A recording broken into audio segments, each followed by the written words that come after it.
By 1970, Britain built some of the most trusted lorries in the world, brands that had been rolling down British roads for decades. Then 2 German companies arrived. They didn't shout about it. They didn't advertise heavily. They didn't try to win over drivers. Instead, they went straight to the people who wrote the cheques. And within 30 years, every single British lorry brand was either dead, foreign-owned, or had quietly disappeared from the roads forever. In the 1960s, British lorries were everywhere. Leyland, AEC, Atkinson. These names meant something. Real companies, built by real engineers. In real British factories, the numbers backed it up. Over 600,000 lorry drivers worked the roads. Haulage was booming. In 1964, the government raised the maximum load weight from 24 tonnes to 32 tonnes. That single change opened up a whole new era of heavy haulage. Orders poured in, factories ran full, delivery time stretched out by months because demand was so high. The engine sitting inside most of those lorries came from a company in Manchester called Gardner and Sons. Their diesel engines were legendary, low revving, long-lasting, and extraordinarily fuel-efficient. A Gardner-powered lorry could run for hundreds of thousands of miles without major trouble. By the late 1960s, 75,000 vehicles across 58 countries ran Gardner power. Drivers trusted them. Hauliers swore by them. But trust became a problem, because trust made everyone comfortable. And when you are comfortable, you stop looking at what the competition is doing. British lorry manufacturers had full order books. They weren't worried. They weren't investing in new technology. They weren't pushing their engineers to build something better. They were just filling orders and banking money. That was the first mistake. Britain had kept itself separate from mainland Europe for a long time. The truck industry had grown in isolation, different regulations, different weights, different standards. European manufacturers were building lorries that British operators had never even sat in. That changed on the 1st of January 1973, when Britain joined the European Economic Community. Trade barriers dropped. Continental trucks were now free to enter the British market, and the Germans were already waiting. At the same time, something was going wrong inside the companies that were supposed to carry British lorry making forward. Gardner engines were the heart of that industry. But by the early 1970s, Gardner had a serious problem. While other engine makers were adding turbochargers to push power above 250 horsepower, Gardner refused. The brothers who ran the company, Hugh and John Gardner, would not turbocharge their engines. They believed in their old design. Their latest engine, the 6LXB, produced just 180 horsepower. A Cummins engine of similar size was putting out 250 horsepower or more. The gap was growing every year. Hauliers started looking at Cummins, then at Rolls-Royce diesel units. ERF, one of Britain's most respected independent lorry makers, eventually dropped Gardner completely and switched to Cummins in the 1980s. Even that came too late. Gardner was sold to Hawker Siddeley in 1977, then sold again to Perkins Engines in 1986.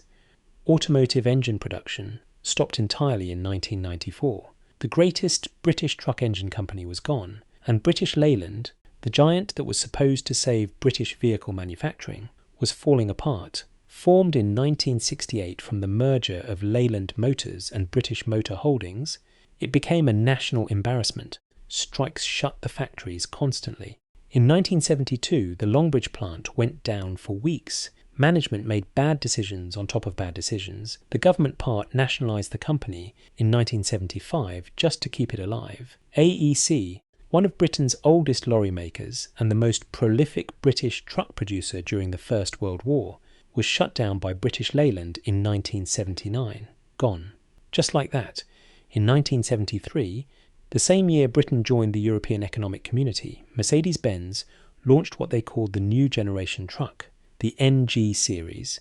It was a modern cab-over platform covering everything from medium to heavy haulage. Mercedes came into the United Kingdom market without fanfare. No big launch events, no television campaign. They simply started building a dealer network.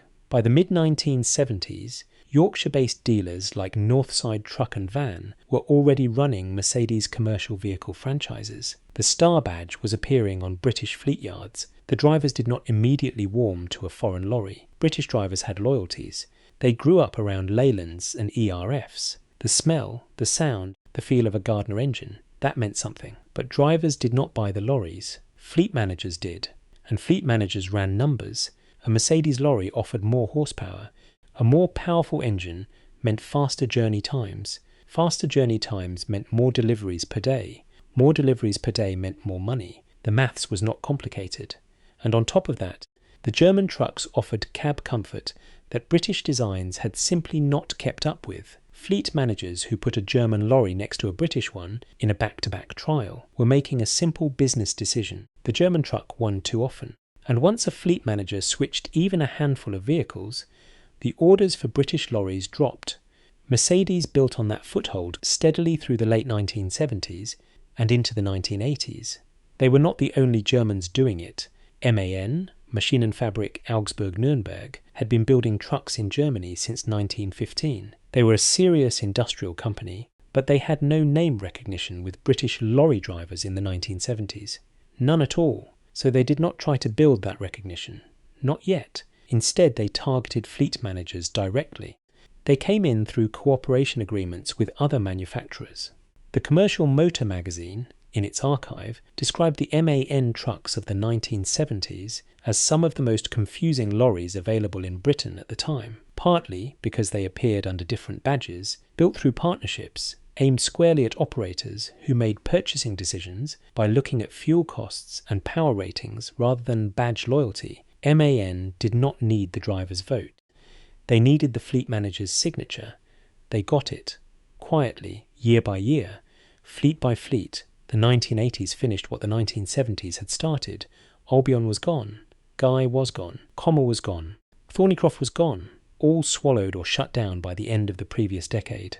8 respected British lorry names wiped from the industry. Bedford was next. Owned by General Motors, Bedford had tried to enter the heavy truck market in the 1970s with its TM range.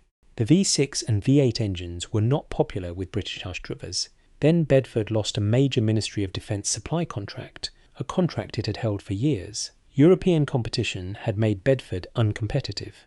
In 1986, Bedford stopped making trucks altogether. Foden, which had been building lorries since 1931, ran into financial trouble after overexpanding its factory in the early 1970s. By 1974, the company needed government help to survive. It limped along. In 1980, the American firm PACCAR bought Foden out of receivership for just under $40 million. A company with over a century of British history sold to an American buyer for the price of a small property deal. By 1986, Foden employed 450 workers. At its peak, it had employed more than 3,000. Leyland Trucks, stripped out of the collapsing British Leyland, merged with the Dutch company DAF in 1987. The Dutch held 60%. When DAF V went bankrupt in February 1993, the Leyland Truck division survived through a management buyout. But in 1998, PACCAR, the same American company that already owned Foden, bought Leyland Trucks. Britain's most famous lorry name now belonged to an American corporation. Edwin Richard Foden started ERF in 1933. He was 63 years old. The original Foden company had thrown him out for believing that diesel engines were the future of the lorry industry. He was right. He walked out, started a rival business, and gave it his initials. The first chassis he built was numbered 63. His age at the time, ERF grew into a respected independent. Through the 1950s, 60s and 70s, they built lorries in Sandbach, Cheshire, with Gardner engines and David Brown gearboxes and Kirkstall forge axles. They bought in the best components rather than making everything themselves. It worked for a long time. By the early 1980s, ERF was described as possibly the last truly independent lorry maker in Britain. They dropped Gardner and went to Cummins. They launched the C-Series in 1982 and the E-Series in 1984. They fought hard, but the market had changed around them. In 1996, Western Star, a Canadian-American company, bought ERF. Then, in 2001, MAN bought ERF from Western Star. The German company that had spent 30 years quietly building market share in Britain now owned the last British lorry name. MAN closed the Middlewich factory in March 2002. Production moved to MAN's plant in Steyr, Austria. ERF trucks became MAN trucks wearing a different badge. In July 2007, MAN stopped using the ERF name altogether. The badge was retired, 69 years of British lorry building in Sandbach finished. MAN was not standing still after it absorbed ERF. The company itself was being absorbed. Volkswagen took a 15% stake in MAN in 2006. They grew that stake to a majority position in 2011. By 2013, Volkswagen owned MAN outright. Then in 2015, Volkswagen bundled MAN, Scania, and Volkswagen's own truck division into a single commercial vehicle group.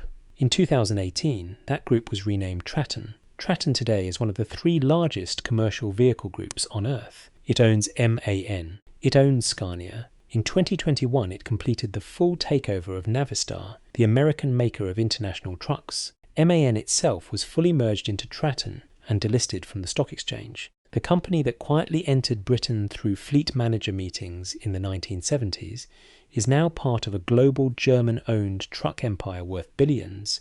Go to any major motorway service station in Britain today. Read the badges on the cabs: DAF Volvo, Scania, Mercedes, MAN, Renault, Iveco.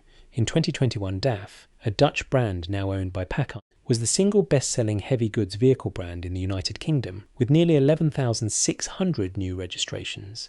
Scania was second, Volvo was third, Mercedes and MAN followed behind. Not one British-owned lorry maker appears on that list. Not one ERF is a museum piece now. Foden ended in July 2006. The last one built was an 8x4 rigid tipper delivered to the British Commercial Vehicle Museum in Leyland, Lancashire. Fitting that it ended up in a museum. In the same town where Leyland Motors once made lorries that went around the world. Britain did not lose its lorry industry in one dramatic crash. There was no single moment, no announcement, no final day. It went the way most things go gradually, then completely. One brand at a time, one factory at a time, one fleet manager's purchasing order at a time. 2 German companies arrived in the early 1970s and did what the British manufacturers refused to do: invest, improve, and target the people with the power to say yes. The rest was just paperwork.